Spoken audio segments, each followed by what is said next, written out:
Hello friends. आज हम समझेंगे कि जो खाना खाने को जो निगलने में दिक्कत होती है या खाना खाने समय निगलते वक्त जो दर्द होता है जिसको कि डिस्फेजिया या ओडोनोफेजिया बोलते हैं, उसमें क्या दिक्कत रहती है, कौन कौन सी डिजीज रहती है, इसको हम पूरा समझेंगे कि इसके क्या सिम्टम्स रहते हैं और क्या इसकी हमें इन्वेस्टिगेशन करानी चाहिए और कौन कौन से ऑर्गन इसमें इन्वॉल्व होते हैं और उसका क्या ट्रीटमेंट प्रोटोकॉल होता है। ट्रीटमेंट ना हो पाए तो उसकी सर्जरी क्या होती है। चलो आइए इसको देखते हैं। पहले इसको समझने से पहले हम एक बार ये समझ लेते हैं कि खाना जब मुंह से खाते हैं तो जो पेट में जाते वक्त कौन कौन से बॉडी के पार्ट्स इन्वॉल्व होते हैं और उसमें किस किस से क्या संबंध रहता है। जैसे हमने यहाँ से खाना को ओरली लिया तो ये हमारे ऐसे मुंह में आ जाएगा। इस वाले पार्ट्स को जो ये है इसको बोलते हैं ओरोफेरिंग्स, मतलब ओरल और फेरिंग्स का पार्ट। ऊपर वाले पार्ट को बोलते हैं जो नाक के यहाँ पे होता है नेजोफेरिंग्स, और ओरोफेरिंग्स में से खाना जाता है ईसोफेगस में और ईसोफेगस से जाता है स्टोमक में। तो दिक्कत या तो ईसोफेगस में होती है, ओरोफेरिंग्स में होती है। और इन दोनों को जो कोऑर्डिनेशन होता है वो होता है ब्रेन से, या दिक्कत होती है ब्रेन से रिलेटेड कुछ, जब भी ये हमको प्रॉब्लम आती है। अब इसको अच्छे से समझते हैं, डिजीज वाइज आगे जाके देखते हैं। जो ओरोफेरिंजियल डिस्फेजिया होता है, मतलब ओरोफेरिंग के वजह से जो खाना खाने में दिक्कत आती है, उसमें क्या होता है कि जो खाना होता है वो हमारे मुंह से लेके ईसोफेगस तक जब खाना जाता है तो उसमें डिफिकल्टी होती है, जाने के अंदर दर्द होता है या डिफिकल्टी होती है, अच्छे से जा नहीं पाता है। और इसके साथ साथ जब हम खाना खाते हैं तो यहाँ पे कुछ होता है और वो बाद में जो नाक के थ्रू बाहर निकल जाता है, जिसको कि नेजोफेरिंग रिगर्जिटेशन बोलते हैं, कि नाक से खाना बाहर निकल जाता है पेशेंट में, या वो नाक से वो पेशेंट एस्पायरेट कर देता है, अपने लंग्स में ले जाता है और दिक्कत हो जाती है, निमोनिया बनने के चांसेस भी हो सकते हैं और ये बहुत सीवियर कंडीशन में चेंज हो सकती है। ऐसी जो ईसोफेजियल डिस्फेजिया है वो impairment in the passage of food down the tubular oesophagus, की जब खाना नीचे जाता है ईसोफेगस में उसमें दिक्कत आती है, उसमें मतलब उसमें एक कॉन्ट्रैक्शन खत्म हो जाता है, उसमें उसको मतलब अटका हुआ महसूस होता है, कि पेशेंट बोलते हैं कि छाती के अंदर खाना अटक सा गया है, ऐसे लग रहा है।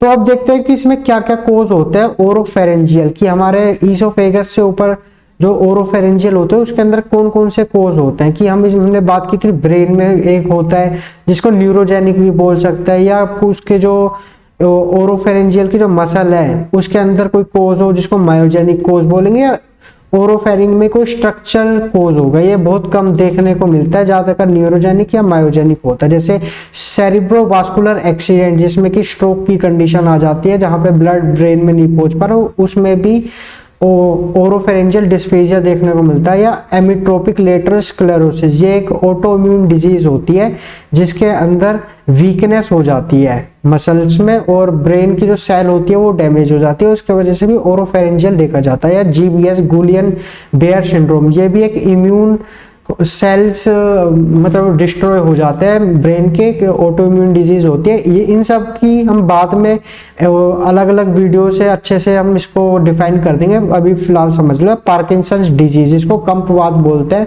जिसमें कंपन होती है, ओल्ड एज में ज्यादातर देखा जाता है।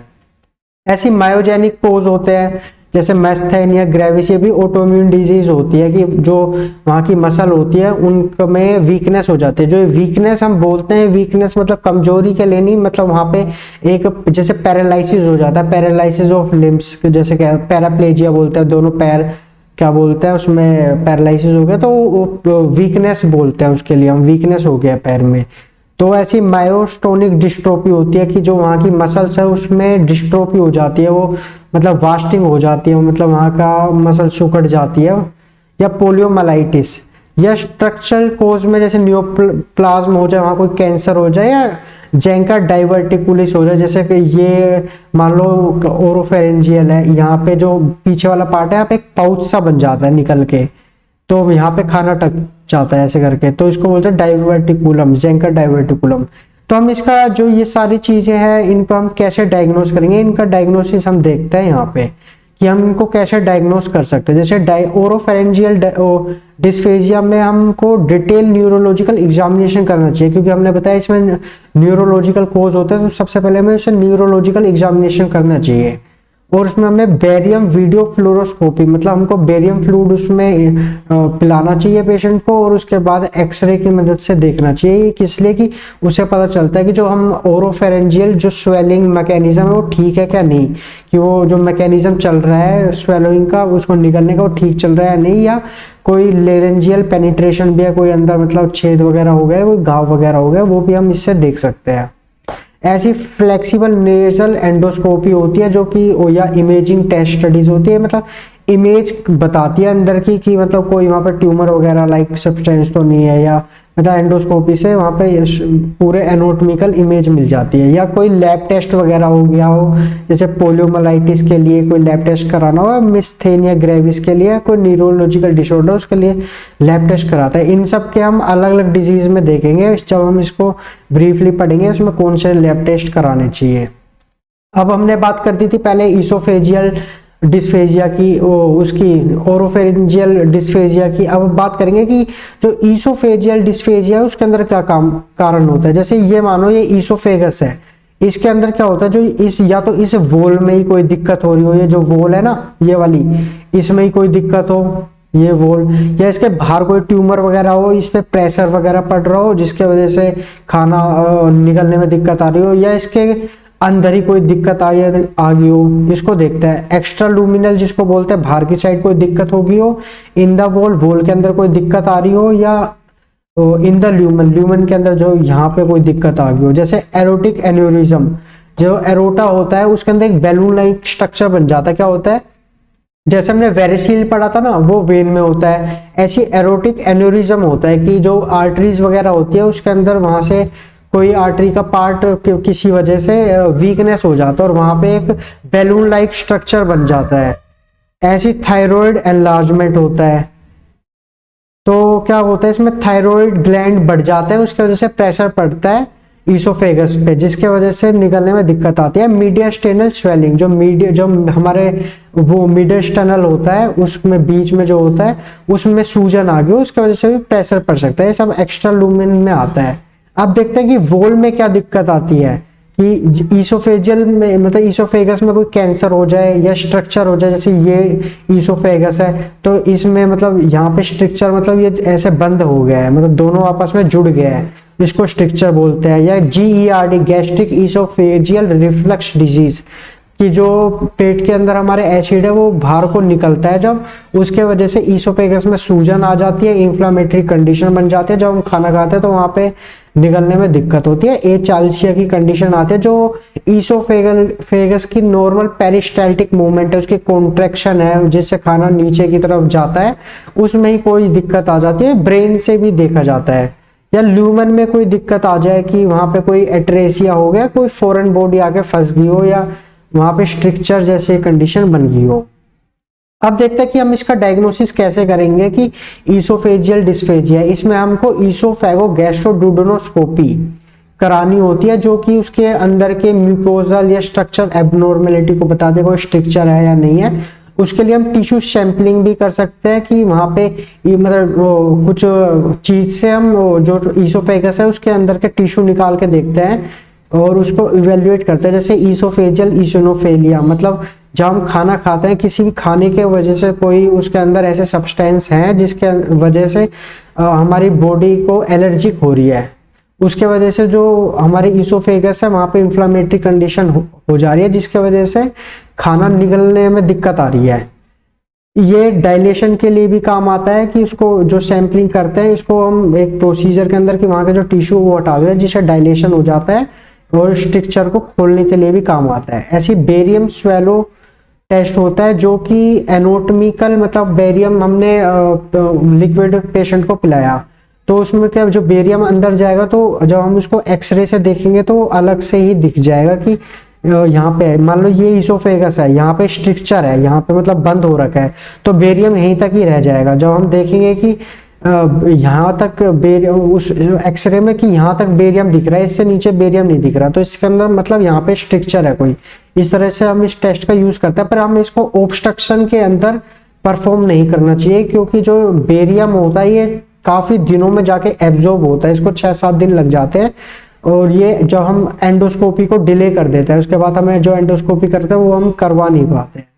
ऐसे ही अब देखते हैं कि हम इसका कैसे ट्रीटमेंट करेंगे। कि जो हमारा ट्रीटमेंट प्रोटोकॉल होता है उसमें पेशेंट को हमें जो डाइट होती है और जो स्वेलोइंग का प्रोसेस होता है उसको कंट्रोल करना पड़ता है। कि जो डाइट में हमको उसको सेमी लिक्विड देना चाहिए, दलिया देना चाहिए, या ऐसा खाना जो सेमी सॉलिड हो। और स्वेलोइंग में उसको पेशेंट को समझाना चाहिए कि वो उसको अच्छे से चबा चबा कर खाए।